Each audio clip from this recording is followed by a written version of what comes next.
প্রকাশ কিছুক্ষণ আগে জানাচ্ছিল একটি বড় বাক্স পাওয়া গিয়েছে, সেই বাক্সের ভিতর বিস্ফোরক থাকতে পারে এমনটাই আশঙ্কা করছে সিবিআই গোয়েন্দারা এবং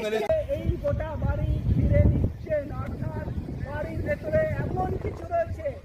যার জন্য কিন্তু এনএসজি কমান্ডো এই ধরনের বিস্ফোরক কতটা নিরাপদ এবং কতটা বিপদ ঘটতে পারে তারপর চিহ্নিত করার পর সেইখানে স্নিফার ডগ নিয়ে এই এনএসজি কমান্ডো তারা ভিতরে প্রবেশ করবে এবং যে বিস্ফোরক রয়েছে সেই